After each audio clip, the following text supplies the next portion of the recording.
If you're watching the video streams, you may notice the new branding. No longer with the mixture of colors there in WHBY. It's all blue in the area. And blue's my favorite color. Baby blue specifically, which is right there. You can get behind that. Baby blue like the Penguins jerseys used to be. 0 goals to get eliminated. That just absolutely stings on your way out the door, does it not? Friend of mine's in my YouTube chat. I have a knack for jinxing things, and I was like, man, things like it felt strong. The overtime period felt strong. The ice felt tilted, and I was like, okay, I think good things are going to happen here. And sure enough, they didn't. Shantytown, Philadelphia, moving on, probably losing 5 games. No one even knows who's on their team. Yesterday was a bad day. I think we can all agree yesterday was a very bad day. Some people listening in Pittsburgh on the TikTok chat are realizing now that it was my fault. Yeah, it is. It was lame. We've got a lot to talk about here over the course of the next 2 hours, and I'm hopeful that we're going to be able to jump into as much of it as we can. I got to say, the news kind of broke. I realize this is outside of our state, but I have been following along with this. And in my opinion, this does kind of transcend politics right now, what's taking place in Maine. I occasionally have been touching. I will play sound bites from Graham Plattner on this program, kind of highlighting that he's the kind of candidate that will beat conservatives going forward, somebody that understands that identity politics matter and everybody should feel included, but a party that can figure out exactly how to hold corporate interests to account and deliver on behalf of the millions of Americans that feel left behind each and every day by an economy that doesn't work.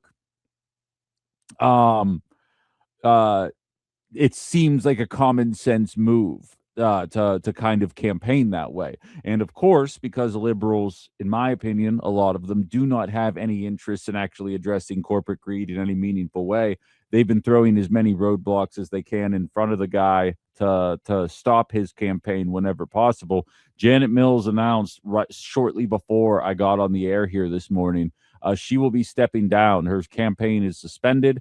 And typically when that happens, it does not unsuspend. That just typically means we are stepping down from what's taking place here. And essentially, there's not even going to be a primary at this point in Maine because all polling showed that Graham Plattner had a 40-point lead on what Mills is trying to do. And to be perfectly frank, is absolutely beating the hell out of Susan Collins as well. And so given that reality, you would think that the Democratic Party would be throwing their weight behind somebody like that, trying to figure out what this person did to become so popular so quickly as a political outsider. And the answer is he's a political outsider. It's no different than what took place in New York. And as I kind of intimated in my tease for today's show, we might have one of those kind of conversations lined up here in Wisconsin as well. I officially, because I've been hinting at it enough, starting next week, we already have 2 interviews lined up, and I'll have more specifics on dates and times as we get closer. We will be having congressional candidates on this show, interviewing them for Wisconsin about what they think would be the best way to lead this state going forward. Talking to each governor, gubernatorial candidate, I should say, and finding out how they differ and what they think is the right path forward for this state.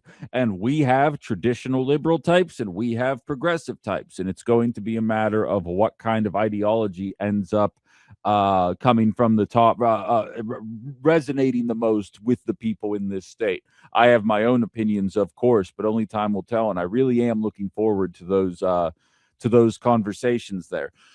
But it should kind of give the game away, does it not? That when somebody shows up and says, we have to hold the healthcare industry to account and no more bombs to Israel if they show that they can't show that they know how to use them the appropriate way. And all these different objectively popular ideas, anytime someone emerges like that as a candidate on the Democratic ticket, it seems as though the Democratic Party tries to get in their way. And to be perfectly frank, no offense, Republicans, but you guys don't have that candidate.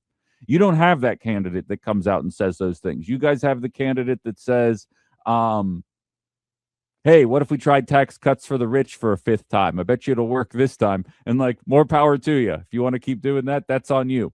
But this to me highlights a changing of the guard. You watched it happen with Mamdani. You're watching it happen in Maine right now, as I am optimistic he's going to come away with it. And I do believe there are some candidates in the Wisconsin gubernatorial race that would actually do the right things.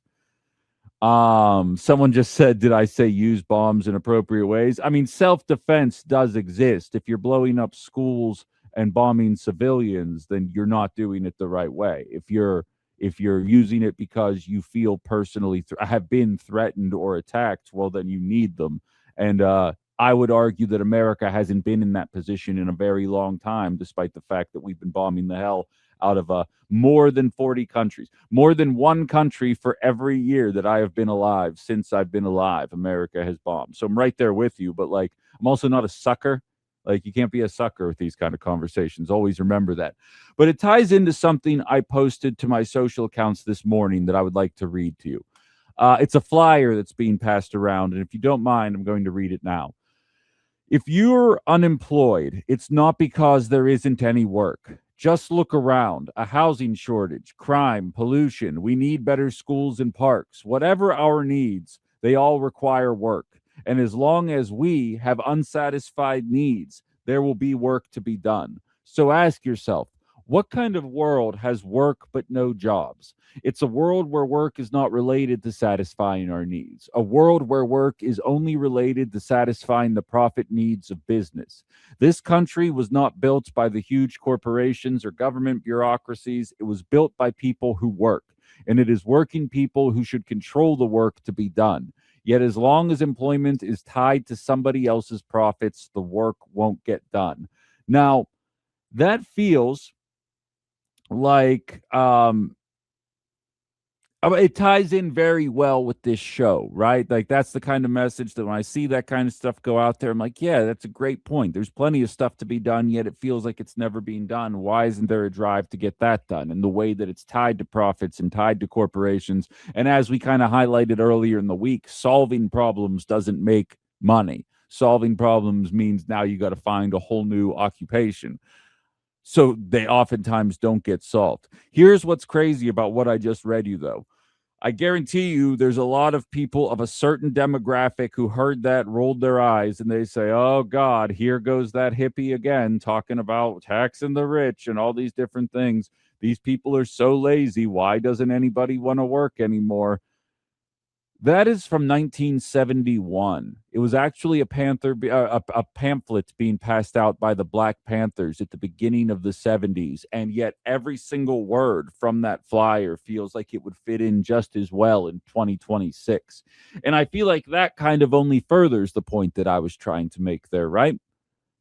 Furthers the point that there's only the corporations and certain politicians have been demonizing other populations, whether it was the Black Panthers of the 70s or the transgender population of today, or the gay population, or the Latinos, or whomever. At one point, it was the Greeks. I had somebody jokingly say that I'm one of the only white men that they'd listen to, and I said, technically, I'm Mediterranean. If I would have been alive 50 years ago, I would not have been pure enough to have been deemed white in America in back in the 60s and 70s. There's always somebody that's getting demonized. And it's kind of relatable and also disheartening at the same time that you can come across a flyer from the 70s, from the early 70s, 1971, and say, holy cow, that looks like it came out today. Why is it that nothing has changed since then? And I think it's important to always highlight these kind of parallels because, as I often state, sometimes this show does devolve into Battle of the Generations because if people aren't willing to hear the facts and engage in real dialogue, I tend to dig in. If you guys didn't listen to yesterday's show, I let one guy have it, and I felt a little bad. And Blue Canary says capitalism is why. I mean, to a certain extent, yeah. Like I always say, nothing wrong with capitalism. Unchecked capitalism, okay, like, clearly it's cannibalizing all of us right now.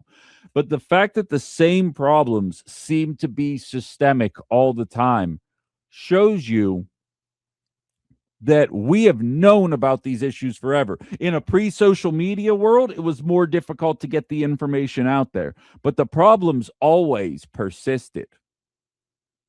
And I just found that fascinating, because when I read it, I'm like, oh, this is good. And then I looked into the details about what I was reading. I posted on my socials immediately after that, because I was like, oh my God, 1971. But so you watch this changing of the guard. You watch the announcements of Wisconsin politicians, as Andre Jacques of the 1st District in Wisconsin has announced his retirement as well. It's no coincidence. And I did notice in my YouTube stream, somebody was asking about it. Jim saying, let's see if Ben explodes this morning. SCOTUS super legislating. No, the whole maps conversation in Wisconsin, I had faith. Like, I think the maps as they stand today are fine. I think they needed to be fixed at one point, and now where they stand today, it's absolutely acceptable. I have no thoughts about what's going on. If the Supreme Court ends up overruling the 3-judge panel that they put out there, well, then, I mean, it's going to be hard to explain to a lot of people, that's for sure. But we'll roll with the punches as they kind of come to us here. We're watching Florida and Texas and Virginia and Illinois. Nobody has their hands clean at this point anymore, and the conversation's becoming pretty redundant, if you want me to be perfectly frank. But I say all of that to say, you see the changing of the guards. Jaramani saying Janet Mills sealed her fate in the race by vetoing a bill to ban data centers. Exactly. I talked about that earlier in the week. In a bipartisan fashion, Democrats and Republicans said we want a 1-year moratorium on data centers until we can work out some better regulations and how this is going to work out. Janet Mills took it upon herself unilaterally in the middle of a gubernatorial race to veto or a Senate race to veto that as the governor of Maine right now. And I don't think it's any coincidence that shortly thereafter she ends up dropping out. And you're exactly right. And I don't think it's any coincidence that all these Republicans are announcing their retirements here in Wisconsin. I don't think it's any coincidence that you're seeing the retirements announced on the national level. There is clearly a desire for the new, for the outsider. Brian says, Plattner, a political outsider. In my view, keyword is outsider. Anyone currently in politics has no reason to stay in politics.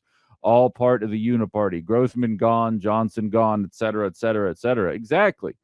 That's what I'm saying. Plattner's an oyster farmer that just kind of showed up on a bunch of people's feeds one day. Mom Donnie was polling at 1% when the election started and just got his message out there to enough people that recognize that without systemic change, they're going to continue along the same path that they are on, and this system is not their friend.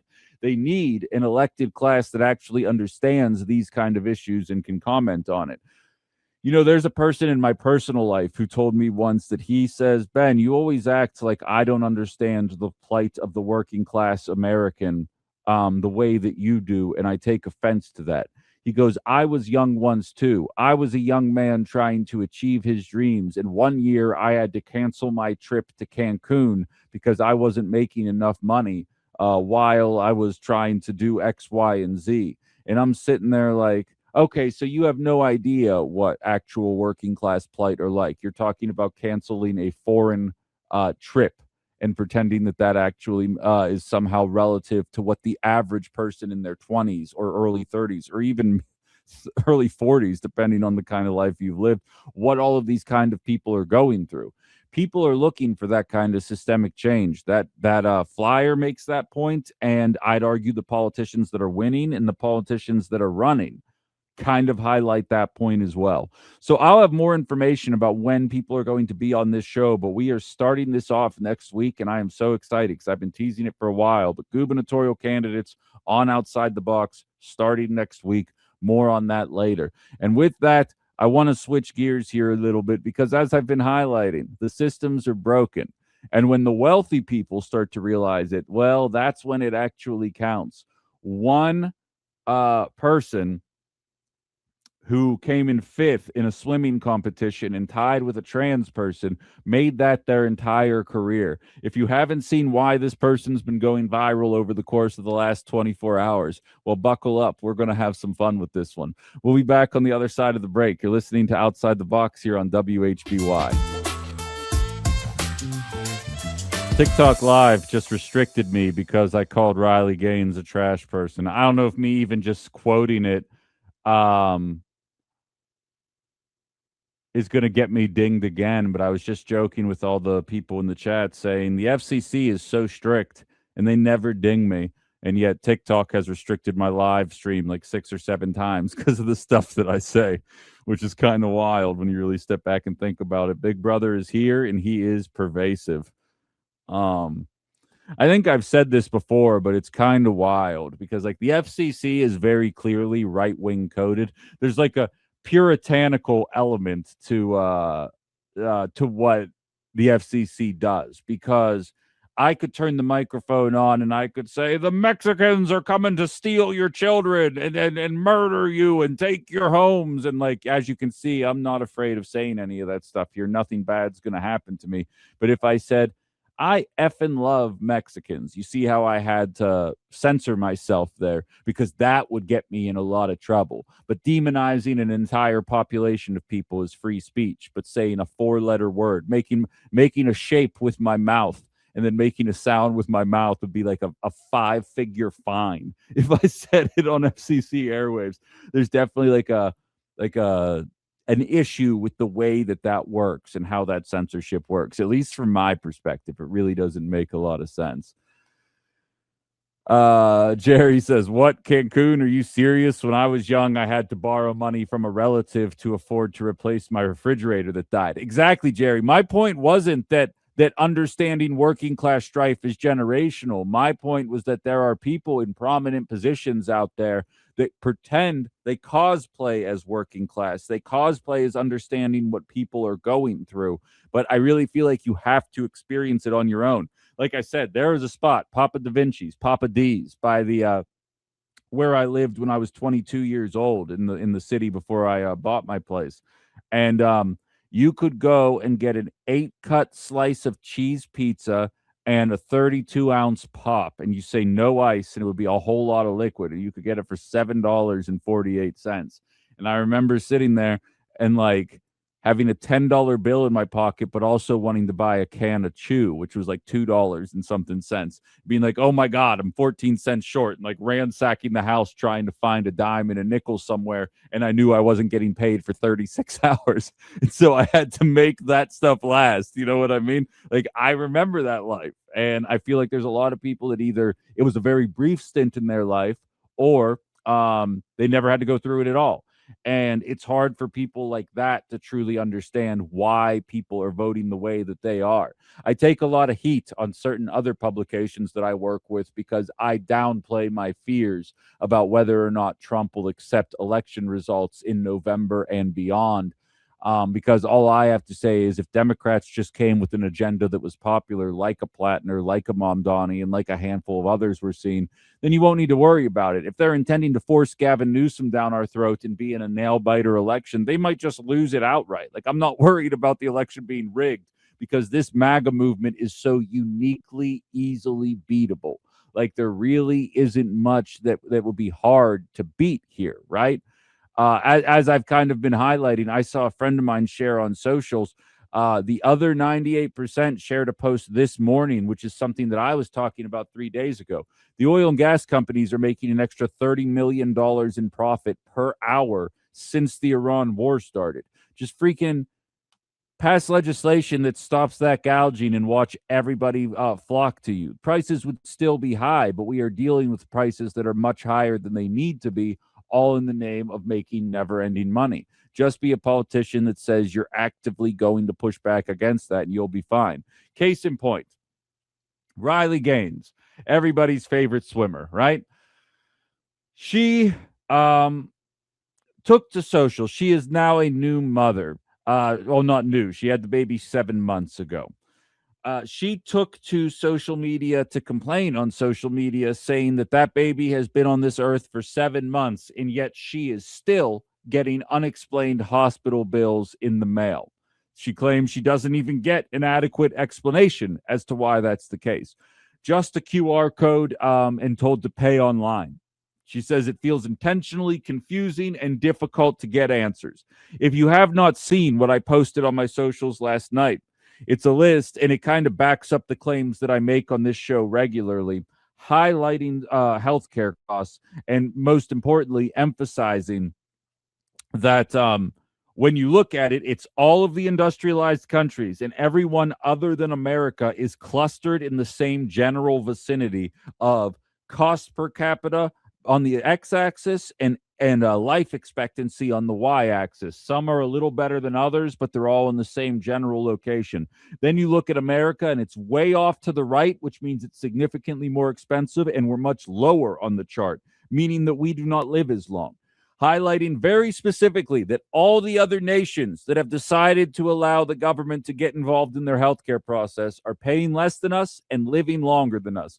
I even say in the video, and I can argue because I've gotten a couple comments on it that maybe I said it in a bit of a crass nature, but I said inevitably people will see this chart and say it's because America is so much fatter than everybody else. And while we are a fat nation, other nations are catching up to us in the obesity conversation. And that clearly the answer is the type of healthcare system that we have relative to the healthcare system that everybody else has in America.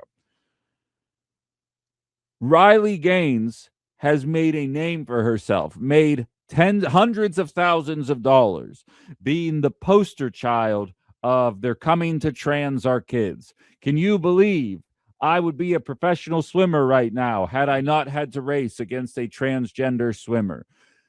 Allowing for politicians to not have to run on any kind of healthcare policy because don't you know the Dems are coming to trans our kids? And now here we are 16 months into a Republican trifecta, House, Senate, presidency, and Supreme Court, if you want to count that as well. And all of a sudden, now that she finds herself in a situation where the healthcare industry is hitting her, because as we have found out as time has gone on, the Republicans in this country tend to realize that problems exist the moment it hits them specifically. But as long as it is affecting other people, well, that's an other people problem, and it's probably that they are not working hard enough. But now that Riley Gaines is getting astronomical healthcare bills and unexplained healthcare bills and is still paying for healthcare costs for a procedure from 7 months ago, well, now it turns out that there are systemic issues in America with the healthcare process that need to be taken care of. Who could have possibly ever guessed that? Not me, that's for sure.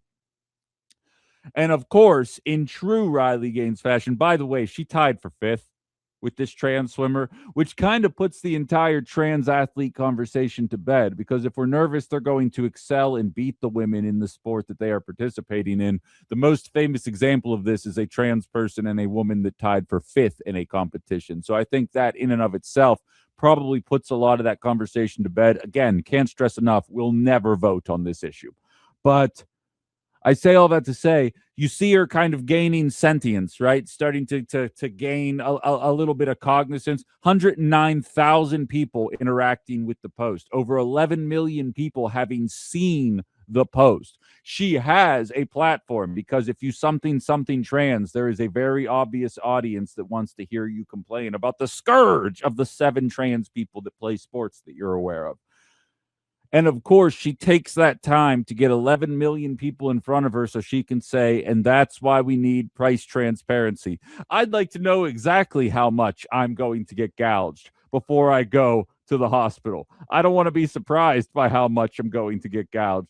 Oh, Riley, you were so close to actually making a coherent point. Oh, sweetheart, you were so close to actually joining the rest of us in a country where we recognize that we are the only people on the planet that have to deal with this. And yet we still, like, realistically, guys, it's easy for it to fall by the wayside because the president's mentioned 38,000 times in the Epstein files, and he's starting a pointless war in Iran, and our oil and gas prices are shooting through the roof, and there's a lot more obvious things hitting us. But the Obamacare subsidies were allowed to expire 4 months ago. We're watching people gear up their Senate, governor, and House of Representatives platforms, and you're really not hearing a lot of discourse about addressing the healthcare system. And not very famously, I'm not that famous, but if you listen to this show regularly, you've heard me say it before. I interviewed over 24 candidates in the lead up to the 2024 election, and I started every single conversation with What are you going to do to address healthcare? Democrat, Republican, Independent, every single person on this show. All you had to do was listen to one other interview on this show to know the first question that you were going to get asked, because I always started every interview the exact same way.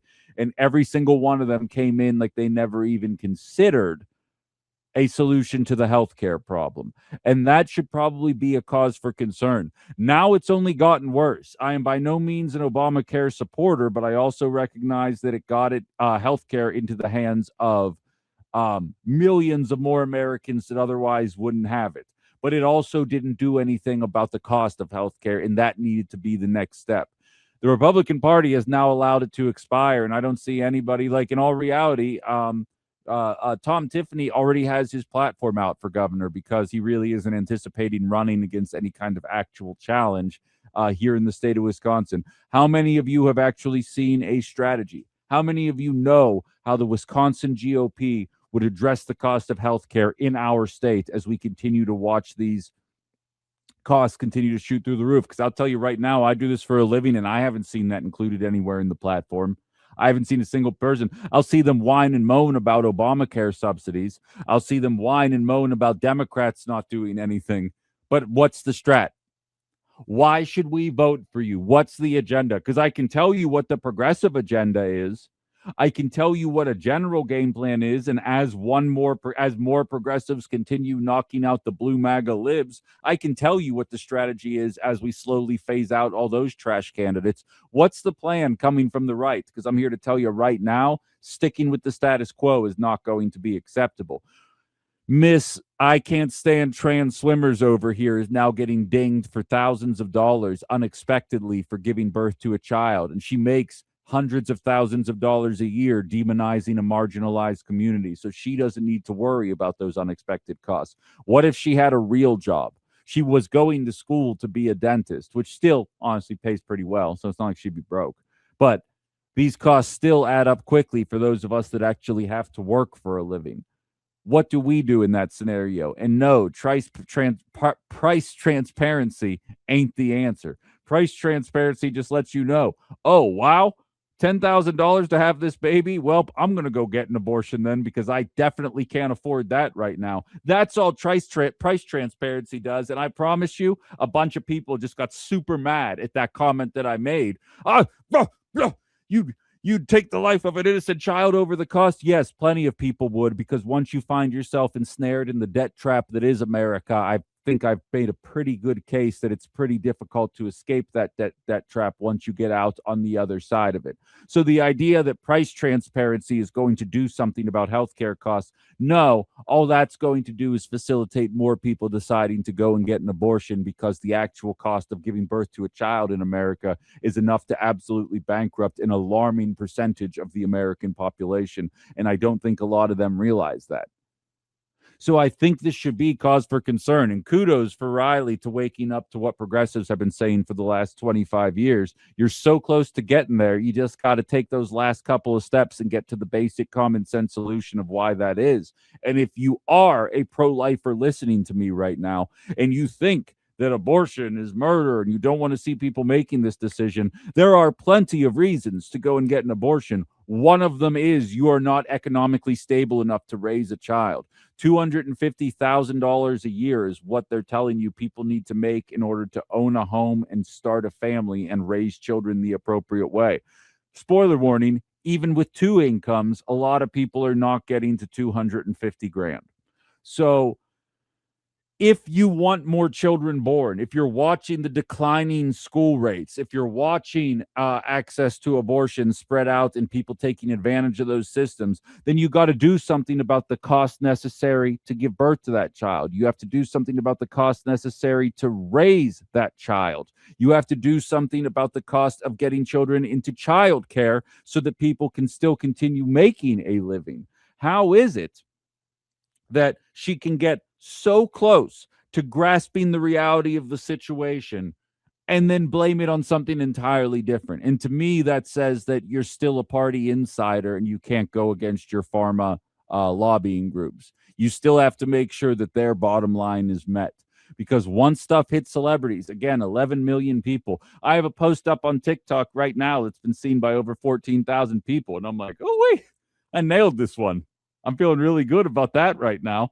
And she's got 11 million people seeing this post and took it upon herself to say, and we need to know exactly how gouged we're being when we give birth to a child. Let's get out of here. Let's see here. DSL says, turn an enemy into an ally. Why do you need to vilify her for not wanting to change and compete against a man? You drop the ball when there's a common interest. Oh, and no, man, she can think whatever she wants. That's fine. But the fact is, her rise to prominence, her entire career stems from hatred of a marginalized community.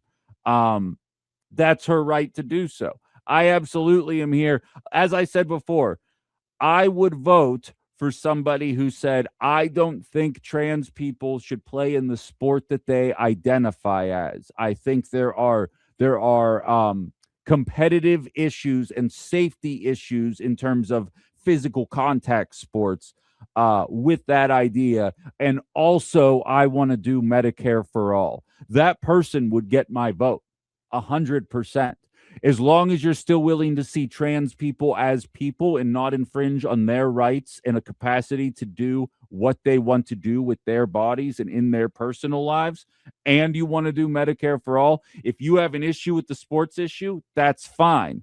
But then she shows up and says, and the problem is they didn't tell me it was going to cost me $13,000 to have this child. Like, no, that's not the problem. The problem is that it costs $13,000 for you to have that child. We're the only nation where that happens.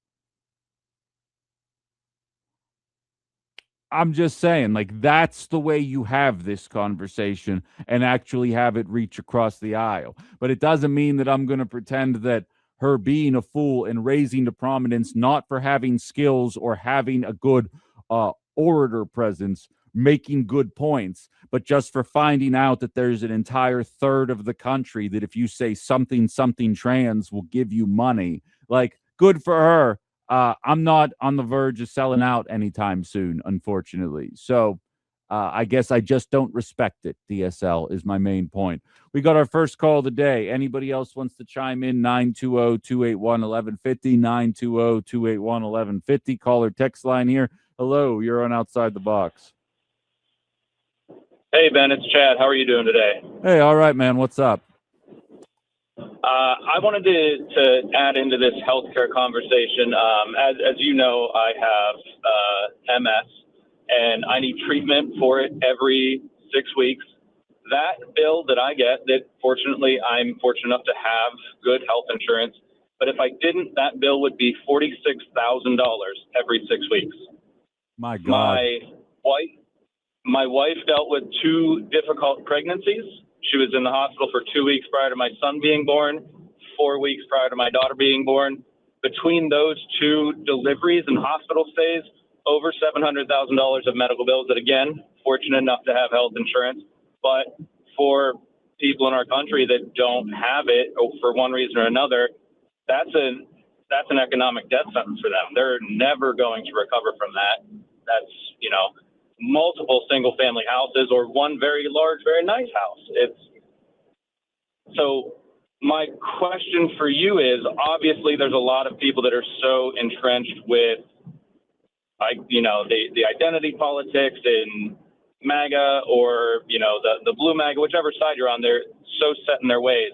So how do we collectively get people that don't want to listen to logic to understand the logic behind the benefits of universal health care or taxing the rich?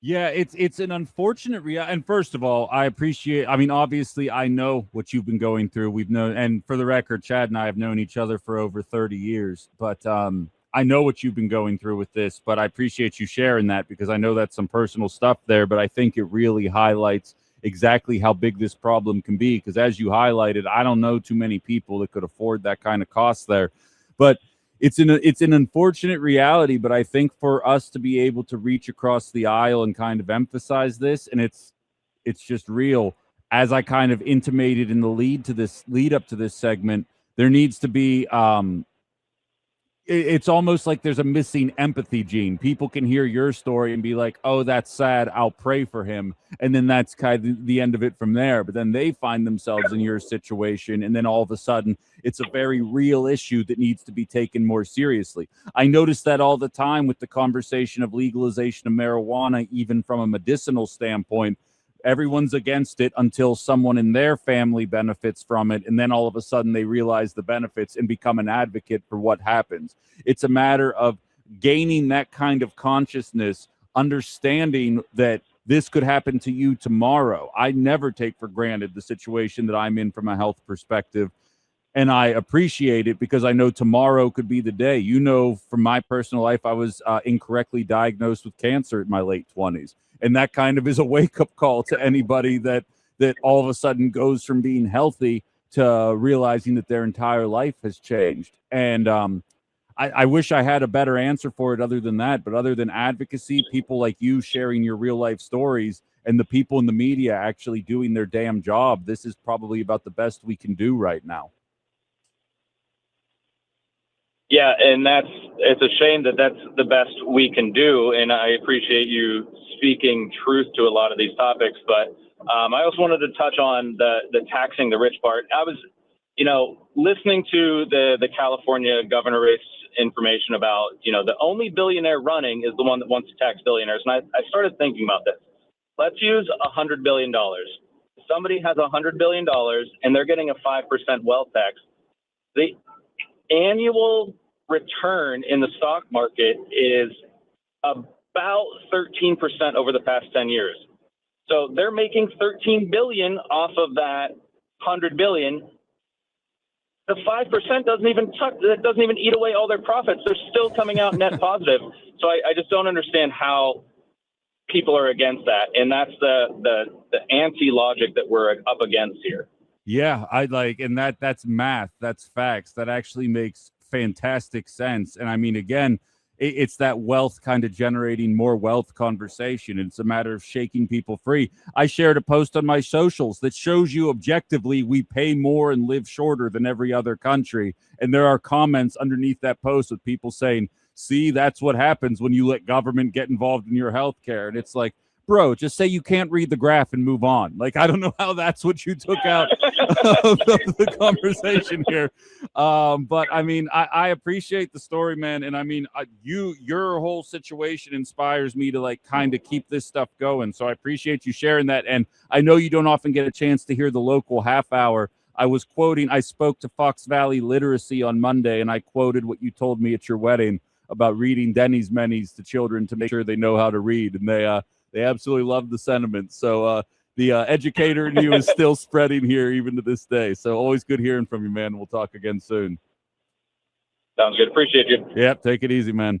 Definitely appreciated that conversation a lot because that's a real situation. That's a real story. And that's one of my best friends. We grew up in the same neighborhood together. He very rarely works normally during the show, but I appreciate him taking time to share that. I didn't know that was coming, by the way. That was not a planned call. So, I was taken aback, but I think that probably puts a more realistic spin on a situation that I think otherwise people kind of treat like a hypothetical. And like, no, that's a real thing. $46,000 every 6 weeks, and he's in sales now, but he was working as a principal before. Just food for thought at the very least. Hello, you're on Outside the Box. Hey, this is Brian. I just wanted to kind of pile on or add to what Chad had to say. Please do. Yeah, well, those of us who know or have insurance, we also know that we have the ability to pay the bill. Maybe the problem is why is the bill so high? I mean, if you take the same treatments that Chad got for his wife or for himself and compared it to other countries, to other places, I wonder how much it would be, how much less it would be. So maybe the problem is that hospitals know that they've got insurance and they can make the bill as high as they want because people know that the insurance is going to pay it. That's the sad part about the whole thing, is that there's really no price controls. And I think that's the hardest part for me to understand, is that people who don't have insurance have to pay the premium because people have insurance and they just pile on and they don't care. So I just wanted to and put my like 2 cents Brian, in. what you're highlighting, that's what happened to colleges. We didn't realize how high they were raising their prices because the federal aid was matching it. It's the same thing that's happening to Medicare. We didn't realize how large those Obama subsidies got because we didn't really pay attention to exactly how much it was going up. And now you're describing it here in the healthcare system as well. It's why Kamala Harris was basically laughed out of the room when she was like, you know what we'll do about housing costs? We'll add federal government subsidies to it. And it's like, well, no, we've already tried this with healthcare and education, and we saw how that ended up playing out. It's a cyclical nature, and I do think you're exactly right. I think we should be seen on a regular basis. We should be seeing how much other countries are paying and get a more full scope of exactly how much we're getting fleeced. I got to let you go there because we are pressing up against it here, but I appreciate the call nevertheless. I think these are all very fair assessments of the matter, and again, very real situations. I like from a person I've known since grade school. Sharing a story like that. And I know there's plenty of you in the audience that are either going through it yourself or know somebody who's going through it. But I absolutely appreciate him sharing that just to kind of drive the point home here that this isn't a hypothetical. This isn't something that won't impact you. Maybe it doesn't, but there's a good chance that it does as well. More of us are unhealthy than not by the time we hit a certain age. All right, guys, I have to get to a break. And shout out to Allie Bree, who said, dude, you're a great radio host. Love that voice. You're awesome. I worked very hard to sound like this. But thank you for being here, and thank you to everybody for listening here.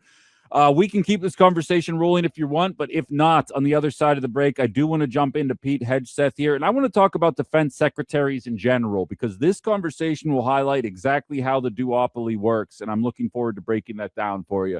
You're listening to Outside the Box with Ben Cominos here on WHBY and Political Voices Network. And we're back outside the box. Ben Cominos, WHBY, Political Voices Network. Outside the Box is brought to you by Roush Plumbing and Remodeling, the plumbing and remodeling company the Fox Valley depends on. If you're just joining us, we started off the conversation. I was announcing the show's going to start to have some campaign candidates coming on over the coming weeks, talking about a couple of races for governor, mayor, senate across the nation. They kind of reflect what's going on here in Wisconsin and a bit of a changing of the guard, at least within one political party, and whether or not the other one wants to keep pace is going to be another conversation entirely as we continue moving towards a bit more of a collective class consciousness here.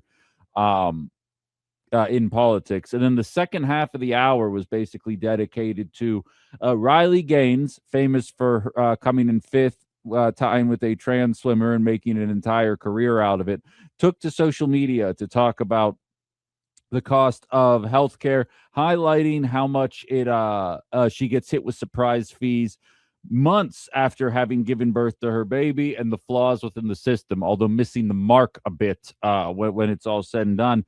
And then we kind of ended up kind of sharing our own stories. And my intention was, and still is, hopefully, at some point, to get into Pete Hegseth and my thoughts on defense secretaries in general, because I have a more overarching plot outside of what he said yesterday, making a fool of himself, and as Cynthia highlights, perjuring himself. But I think my point goes a bit deeper than that. But a ton of you guys were inspired by a friend of mine who called in unexpectedly, Chad, who shared his experience as somebody dealing with MS, saying that he needs treatment every 6 weeks, and without the insurance that he has, it would cost him $46,000 every 6 weeks. When you guys first met me back when the president was sundowning, but at least a little bit more competent than what we have today, I had regular comments on this, or segments on this show, being like, here's a drug. Here's what it costs in 5 other nations. Here's what it costs in America. And we would go down the list and show them. I remember very vividly, there was one called Xtandi that dealt with prostate cancer. It's actually a drug that makes people capable of living with prostate cancer. This, in a normal society, would be celebrated as a tremendous achievement and something that we should make ubiquitous and as achievable for as many people as possible. In other nations, it's $44,000 a year, which is still very pricey. Like, that's almost $4,000 a month. Like, that's still quite an ask for people. In America, it's $190,000. So that's kind of a problem. And what's funny is you'll notice with a lot of these drugs that cost astronomical prices relative to what they cost in other nations, if you throw a mainstream media network on and watch for an hour, you will see most of those drugs being advertised. So if instead of putting all of their money into advertising fees, maybe they could just not advertise, and when I get sick, the doctor will be like, hey, here's your ailment, here's the drug that you need. Like, I promise you, you're not McDonald's. It's not like I'm like, oh, I don't have diabetes, but now that I'm seeing this commercial about diabetes, I think I'm going to take this medication. Like, that's not how medication works. So maybe instead of advertising it, you just kind of let the doctors tell people when they need it, and we kind of move on from there, and then you could charge less. Not telling you how to run your business, of course. I'm not a socialist. We save that for the president. But so a lot of you were sharing your own experiences with this, and so I'd like to jump into a few of these here with you guys. Connie saying, my friend said in a letter to the editor to healthcare, what I have, I want for others. The sentiment seems to have been lost. Oh, I totally agree. I share the story of my own personal experience all the time. My mom lived for 15 months with a diagnosis of stage 4 breast cancer, very aggressive strain. They told her when she was diagnosed that she would last 12 to 18 months, and she lasted right in the middle, 15 months. Over the course of those 15 months, she racked up $220,000 in healthcare costs for all of her efforts to try and battle this disease. And because she worked for a judge in the government, the healthcare insurance, or the health insurance at the time in 2009 and 10 basically covered the entirety of it. I believe my family was on the hook for $1,800 out of $220,000. After she passed, my dad had the opportunity to pay for the health insurance, which he did. It was a very high cost, but he made it happen because he's now a single parent, nervous about the future, making stuff happen. I had great parents growing up, and still do. And after a year and a half, they reach out and say, okay, this person has not worked for the government for a year and a half. Even though you can pay it, you officially do not get access to this healthcare anymore. So that healthcare exists. And I've heard through the grapevine that if you worked for that exact position in 2026, the healthcare isn't quite as good as it was back then. But it still is better than a lot of what you get either through your employer or doing something on your own as an independent contractor or whatever the situation may be. But the fact is that you physically can't access that. And a lot of my belief is stemmed in the fact that I don't know what the Cominos family would have done with a $220,000 bill back in 2010. I can basically guarantee you wouldn't be hearing my voice today. And I think the most important part about all of this is that she still died. Like $220,000. And I don't blame the doctors for it. Again, it was very aggressive. I don't hold any grudges against that. But the idea of going that far in debt, and it's not even like, okay, well, we'll be in debt for the rest of our life, but at least I still have both my parents. Like, no, like she still died, and that's what happened. And they're like, oh, we're so sorry for your loss. And more importantly, your loss of income. Oh, by the way, here's a massive bill that's going to debilitate you from doing anything moving forward. God bless this great country. Like, and I take that experience and say, God, I'm a lucky son of a gun that, like, and that's such a strange thing to say given the outcome, but that my life hasn't completely been turned upside down as a result of that. And there's a lot of people that aren't as fortunate to be in that kind of position. And I think that just even showing a mild amount of empathy might wake people up to what so many people are going through. Joe asks, are hospitals owned by investment groups? Depends on the hospital, but it's much more prevalent than it used to be for sure. I don't have the statistics in front of me, but yeah, definitely an issue. Always boils down to that, does it not? Cynthia says, I just discovered that my 98-year-old mother who has the high option insurance plan that does not provide any in-home nursing care. It's like they want to force you to place your parents in a facility, which I refuse to do. Oh, absolutely. And they then start to crack down on taking homes or cracking down on your mortgages, and then so now all of a sudden the people who think they were leaving a legacy for their loved ones, Specifically, the Republican Party will cry till the cows come home about an estate tax for anybody who has a net worth of over $14.5 million. You better get rid of that estate tax. But like, the idea that this is happening doesn't seem to end up on anybody's radar is mind-blowing. But like, these home health aides and these in-home facilities that you're talking about, these nursing facilities, they can actually take your assets to pay for these multi-$1,000 a year payments that you have to figure out how you're going to come up with them. Again, most other nations don't have to deal with this, but most other nations also can't start pointless wars every 6 months. So who's the real losers if you think about it? The people with childcare, healthcare, elder care, an affordable education system, or the people that can blow up Iranian schools whenever they feel like it? Think before you speak next time. KG says, in one of my past jobs, I had two coworkers from Belgium. I have a feeling this story is going to get more frustrating the further I go. They were very open about how high their tax rates were. They were also very satisfied with the services their taxes provided. One of their young nieces had a leukemia diagnosis, something that bankrupts families here. Her parents didn't have to worry about costs, and the treatment worked. No coincidence that my coworkers waited until they went back to Belgium to start their family. I would absolutely agree with that sentiment there, and I'm right there with you. I say it all the time. We here in America are taxed quite a bit, right? We have our income tax. We have state and local tax. There's wheel taxes in some places, gas taxes in some places, property taxes, sales taxes. There's a lot of our paycheck and revenue being pulled into the system on a regular basis. My frustration is not with the taxes. My frustration is all it goes to is blowing up Iranian schools and, occasionally filling a pothole. It doesn't go to any of the services that it would make sense to. So you lose all of your money to these 50 different types of taxes, but then also you graduate from college with $60,000 in debt.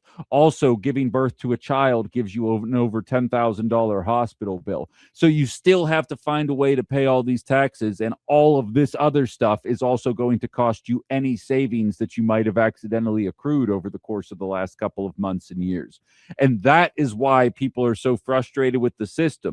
And then the Republican Party is more than happy to swoop in and be like, see, that's why we need to cut your taxes, providing even less social services, because as they cut taxes, they're still going to jack the military industrial complex funding up to $1.5 trillion. They're still intending to do that. It's just going to be a matter of, oh, well, now we don't have as much for Social Security, Medicare, or Medicaid, but at least Elon Musk is the first quadrillionaire now. Isn't that cool, guys?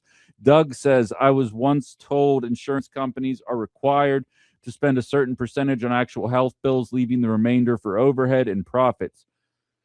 They have no incentive to cut costs. The more they pay out, the more they profit. I've read similar things as well. And if you look at my posts on socials, the second half of the video that I posted about healthcare, it shows you just how much administrative costs have gone up. And what's interesting is you'll see, even on the Wisconsin state level, you will see people highlight that for public school funding, right? They'll say, why should we be increasing public school funding? Look at what percentage of this money goes to administrators. And I think that's a fair point to bring up. I think we can have a real conversation about this kind of stuff that should be had.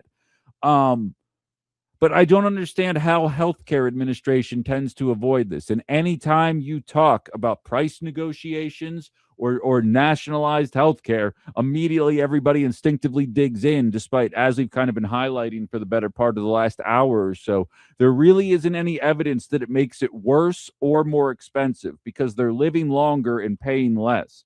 Like you always hear, oh, well, you'll have to wait forever for this process. Okay, great. Well, people obviously aren't dying from it because they're living longer than us per capita. So what do you want from me here? 920-281-1150. We got our first call the second hour here. Hello, you're on Outside the Box. Yes, first of all, I have to mention, remember Trump and the Republicans wanted to redo health care in his first term, and the Democrats said, no, the bond and pair was good. Obama care was good. Now you're saying to him this term, which he will not get it passed because the Democrats would vote it out anyway. So why should he even try? If he couldn't get it before, he won't get it now. Well, The let me other respond thing to is- that. Let me respond to that because it's kind of a microcosm of what I say the duopoly is. I believe Democrats are here to make life harder for the middle class. Republicans are here to make life harder for poor people. Nobody is here to make life harder for the rich. The Republican solution during Donald Trump's first term was going to be to kick millions of people off of health care because Obamacare, despite all of its faults, allowed people that have pre-existing conditions to still have access to affordable health care. And that came at the expense of middle-class working families because neither party accepts the concept of taxing the rich. Then Trump shows up and says, okay, we'll save all those middle-class families about $700 a month, a bunch of them that have had a heart attack or smoke cigarettes or have diabetes, or like my friend with MS, whomever it may be, will lose access to health care because they have pre-existing conditions, but at least it will be slightly less expensive than what it is right now with Obamacare. The correct solution is not to rip the health care away from these people. It is to expand it even further and stop doing it at the expense of the average working American. That should be the answer. That's what I'm saying right now. Okay, I agree with that, but I look at if it was such a good care and we're keeping Obamacare, Biden didn't even care about doing anything about health care. He didn't care one way or another. And I was There one was of the not loudest one shows thing about mentioned. that. I was one of the loudest shows about that. Like I just said, every Democrat that came on this show in 2024, literally the first question, Democrat or Republican, mind you, the first question I would say to them, I'd say liberals want to talk about January 6th and Donald Trump's trials. I said Republicans want to talk about immigrants and transgender people. This healthcare system is collapsing. What are you going to do to fix it? I interviewed more than 24 candidates, and not a single one of them acted like they had even thought about it. I'm right there with you on that front, but that doesn't give them an excuse now. Right. I agree with nothing will ever change in healthcare unless we get people, the Congress to have the same healthcare as the people. 100%. That's what we need. How come they get all the good care? Yeah, and then the last thing I would say, the thing Trump did that I really like, he okayed a bill that will give people with cancer that know they're going to die can try anything. Okay, that would have been great for my mother. Okay, yeah, she mine died too. of cancer. Yeah, mine too. You know. Yeah. But I'm just saying is that was a good thing. I'm not saying that solves much of a problem. It solves a problem. Yeah, sure. Yeah. Right. Yeah, I feel you. Yeah. And I appreciate the call. And yeah, I mean, like that's a fine step, and it's something that should be done. I remember at the time, I don't know how pervasive it is today, but my mom tried something called gamma knife surgery that was very experimental back in 2009. I apologize, I haven't remained up to date with how familiar it is, but I'm sure that was a large contributor to such a large bill that went in there. And again, I have all the issues in the world with Obamacare, but I also know people in my life personally that benefit from the clause that allows for people with pre-existing conditions. Hell, pre-existing conditions itself is a term created by a for-profit industry. Pre-existing conditions in any other nation, you know what that's referred to as? Medical history. They're saying anybody with medical history is not allowed to have affordable health care anymore without Obamacare. Obamacare got those people on, but it was at the expense of the average worker. All I'm ever saying is bump it up one more notch. Say, you know what, Elon, you don't get to be the first trillionaire because we're going to negotiate for cheaper drugs. We're going to do the right things in terms of how to do state-run and government-run healthcare, and we're going to need to tax the billionaires and trillionaires a bit more in order to get there. And unfortunately, one party would demonize me as a communist for even thinking that out loud. Kristen says, my dad has been fighting stage 4 cancer for 5 years. He maxed out his lifetime insurance coverage and was dropped by his insurance this year. And if you scramble to find him, and it was a scramble to find him coverage. So if you do live, they stop covering you if you live too long. I said on my TikTok chat before we got back on the air, healthcare should be a service that costs money, not an industry that makes money. And what you're describing there is eventually, once the cost-benefit analysis goes to a certain point, your life is no longer worth it. I mean, not to trivialize your experience, because I appreciate you sharing that. And like, congratulations on being able to make it even as long as you guys have with that. Like, it's very fortunate to be able to fight this off as long as you can. But that was Edward Norton's job in Fight Club. He would find out why cars were crashing. It would turn out that there was a bug in one of the cars in the manufacturing process, and the companies would run a cost-benefit analysis equation. And if X plus Y times Z did not equal N, then they didn't recall the car, because the cost of paying off the families would be less than actually making a bunch of new cars that wouldn't result in death. And we kind of see that philosophy enacted in our private life every single day. It's remarkable that people are okay with a system that continues operating this way, but I think it's worth highlighting.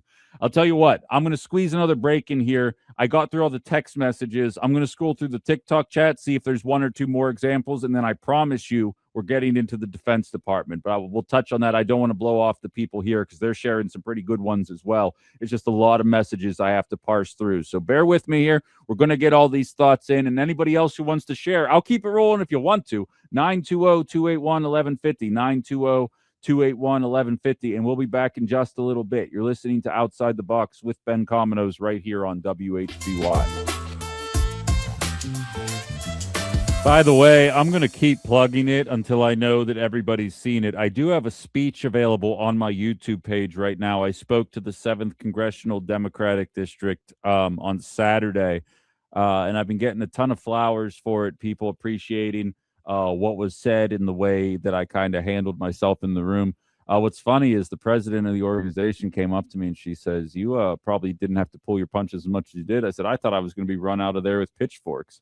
But a ton of people seem to be into it. So if you haven't had a chance to check it out yet, I posted it on my Facebook page. But better yet, go to my YouTube page. Just search Ben Cominos in the YouTube search bar and then subscribe to that page, because that helps me out. I'm trying to build the independent side of my career while still doing this here with WHBY and our new beautifully branded information here, as you can see directly behind me. No website though anymore. I'm going to have to give them some garbage for that, because I feel like that's a missed opportunity. Yes, and as Ali highlights, I was dressed up in it because I take a lot of guff for my wardrobe now that there's a visual element to this, although I am wearing a Woodward Employees t-shirt here, as you can see, employee owner. That's why I love this company. Absolutely involved in every single decision here. We're run kind of like the Packers. We got a good thing going here, to say the least. All right. I've scrolled through a lot of these, and I appreciate all of the sentiments, but it's very hard as the comments keep piling up for me to kind of keep tracking it. And as some of you guys say,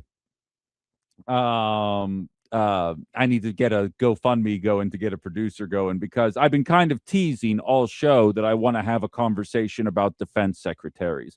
And one person took offense to that in the YouTube chat.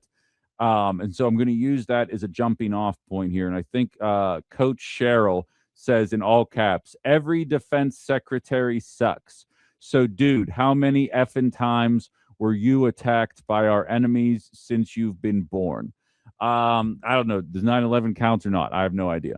But that's not the point of the conversation. And see, that's the problem with a new audience mixed with the people that have known me for 3.5 years, is there's going to be some conflations about what I say versus what I mean. So allow me to get into it here. Pete Hegseth made a fool of himself yesterday, and it's very clear that he was hired to play the part of defense secretary, not actually be the defense secretary. What's so funny is as a member of the media, you begin to realize what kind of skills you begin to develop. I have no classical media training. I did not go to school for this. I don't know what it means to be a broadcaster. I didn't go to school for journalism. When I first came out here, I just kind of started doing what I thought was right. The people that live here don't realize the power they had over my career and confidence, because I had no idea if it was going to work or not. And it was met with a ton of positive reaction to what I was doing. And I've just kind of grown with you guys over the course of 3.5 years. but there's certain things that you pick up on your own without even having been classically trained. And one of the things you realize that you learn how to do is keep talking and make a coherent point, even when somebody is trying to talk over you. Being able to maintain that train of thought and some kind of semblance of rational thinking, even when you're hearing things that enrage you or are distracting, or maybe you're just bringing your attention to a different thing. I can kick into autopilot. I can talk about FDR style politics. You could whack me in the gut with a sledgehammer. I'll be like, tax rates are 70 to 91%, and then hit me with an axe. Antitrust was enforced. Like, I don't have to think about it. I don't need notes. I could just keep talking about it. And you begin to realize that the people that have really been doing this, that have hit the national scene, that have been trained in the appropriate way. And there's people, not even people that work in media, people that are guests on media programs go through media training, and you begin to realize, oh, that person's trained. Oh, this person's winging it. And you can kind of see that. And I'm here to tell you right now, after watching Pete Hegseth in that first hearing yesterday, it was with the House. He's now going to be doing it with the Senate this morning. We'll be discussing the actual content of what it was said much more in depth in my 8 p.m. TikTok live. So download the app and check me out at 8 p.m. tonight. I'll be talking about that with a co-host. But I was watching Pete Hegseth, and you could tell he wasn't necessarily flapped. He was able, I mean, like, nothing he was doing was making sense. Like, he would make like jokes about California, because for every liberal with Trump derangement syndrome, there's a MAGA with California derangement syndrome. He would hit the talking points that so many people hit that really doesn't have anything to do with the fact that this war doesn't have a 70% approval rating. I had to laugh. Somebody sent an angry email to the station about how, I guess the hosts don't want 49% of the population listening to this show if they're going to say that this war is improperly run. Hey, big dog, I got more than 70% of the American population on my side. So you're right. If you're such a whittle snowflake that you can't hear that the Iran war is not being done appropriately, then yeah, you probably aren't going to be able to stomach this show very much. But the fact is, I have close to 3/4 of the American population on my side, and that even includes people that voted for Donald Trump. We're done with forever wars, and anybody that's actually paying attention knows that people don't get nukes because they want to nuke America. They get nukes because once you get nukes, America can't bomb your schools into oblivion. So, like, if you want to have an adult conversation about this, I'm happy to do so, but it doesn't seem like a lot of people do want to actually be adults about this. But so I say all of that to say, you could tell that Pete Hegseth does the media training thing. He was built to be combative there, not to actually answer questions or convince any of us that we are on the right path. He was there to hit the red meat, convince the MAGA clan that what they're doing is accurate and popular and should continue to be happening, but it really isn't good for the bulk of us here. But so I want to say this, because I found myself watching that hearing, and it kind of brought me back to the days of old school outside the box, and allow me to explain what I mean. If you were not listening to this show when Joe Biden was in office, Lloyd Austin was his defense secretary, and liberals would run up the flagpole with Lloyd Austin saying, this is the first black defense secretary America has ever had. And people might be able to know where I'm going with this, but my rhetoric during that period were like, man, it's awesome that black people have the opportunity to suck at a job like this just as much as white people do. But man, oh man, would it be nice if we just put somebody in that position of any denomination that was actually good for the job?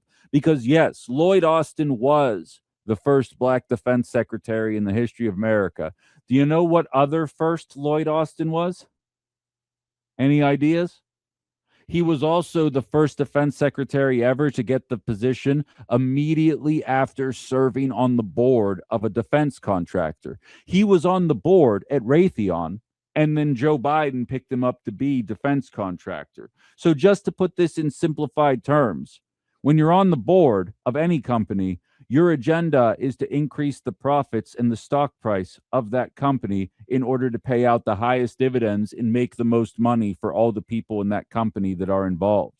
When you get a position that puts you in charge of where you're dropping bombs, and the idea of dropping bombs and buying bombs and building bombs and doing all of these different things surrounding bombs impacts a company like Raytheon, and you bring a guy from the board of Raytheon into the defense secretary position, If more bombs means more money, what do you think the defense contractor's answer is going to be to most foreign policy problems? More bombs. That's how we get a $130 billion package going to Ukraine, when a lot of people were frustrated with that, are asking, how is it possible that this much money is able to be found overnight while we are struggling with so many issues on the domestic side of things? Why is it that, and like, keep in mind, Democrats are losing their mind, rightfully so, that it looks like the $400 million ballroom will be coming out of tax dollars. Here I was thinking Mexico was going to pay for it, but it might be coming out of tax dollars. But you don't get to run around like a chicken with your head cut off about the expenditure of $400 million in taxes while also advocating for $130 billion to go off to munitions for Ukraine. We're finding out right now that we're already running out of weapons. We put $1 trillion a year into our Defense Department, and in a month and a half of wartime, we're running out of the necessary munitions in order to continue doing a war. How is it possible that it actually operates that way? These are valid questions to be asking, but this is how the duopoly works, right? Lloyd Austin wasn't on anybody's radar, right? How many of you listening right now, outside of the OGs of Outside the Box, when once a week I'd start complaining about Lloyd Austin for one reason or another, how many of you outside of the OGs of Outside the Box really had any gripes with Lloyd Austin? How many of you knew Lloyd Austin's name? But how many of you know Pete Hegseth's name?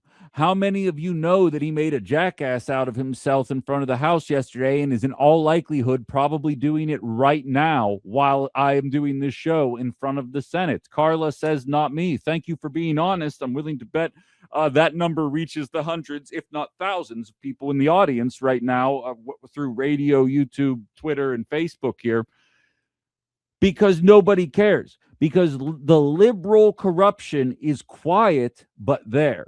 And then the conservatives show up in a way that's just like, oh my God, how did these people even win the election? And then Democrats inevitably show up, whether it be in November of this year or in all likelihood in November of 28, and they're going to put like the first Native American defense secretary in there, and those are going to be the stories. And they're going to bring them from Lockheed Martin or her, #girlboss.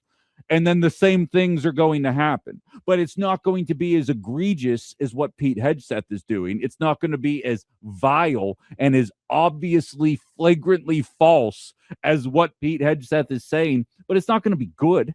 It's not going to be better for us. It's not going to result in a cessation of wartime activities and exploiting other countries that don't have access to nukes in order to take whatever minerals or materials they have that will make our lives 3% better by just ruining the lives of an entire country. Then when they make it to America seeking asylum, we vilify them again after having ruined their country in the first place. Like, these are conversations that we could be having. But the Republicans, it's how the duopoly works. People say, Ben, Democrats and Republicans are not the same. And you do yourself a disservice when you say it's two sides of the same coin. You're right. They're not literally the same. But this is how the system is allowed to propagate. The conservatives show up with no good ideas. They cut taxes for billionaires. They act like fools in the Defense Department and in the Social Security department. I'm not even going to list them all. And then the Democrats eventually come back and they quietly don't make things much better. But you're just like, oh, thank God we don't have that DEI defense secretary going on and on about gas prices in California right now. And like, while I get frustrated at the liberal defense secretary, I understand the sentiment because that guy looked like a clown and is completely out of his depth. If you guys haven't seen the audio yet, I would highly recommend, or seen the video yet, excuse me, I'd recommend trying to catch some sound bites there because it's absolutely embarrassing. He can't defend what's happening. It is uniquely unpopular. I'm a firm believer that's why the 86-47 thing is happening, because it can't be the Epstein files. It can't be the war in Iran. Sure as hell can't be the economy. They had to do something to get us talking about literally anything else that isn't all the things that the Republican Party is messing up right now. So let's go after James Comey, and then we know media companies. That's why I told you yesterday. I ranted for an hour, and now I'm done because I know he's not going to go to jail. I know there's not going to be any negative outcome for him, just like there wasn't for Trump, and we're going to move on. But like, This is how this works. This is how the duopoly is allowed to operate. This is why liberals get away with being a liberal milquetoast do nothing party, because what the hell is this? What the hell are we dealing with this guy in office right now? This would be like if they took me and put me in charge of the Fed. Because it's like, hey, a lot of people like this guy's show and he has a lot of good economic ideas. Maybe we should put him in charge of the entire country's monetary policy. He sure does talk good, doesn't he? And around we go.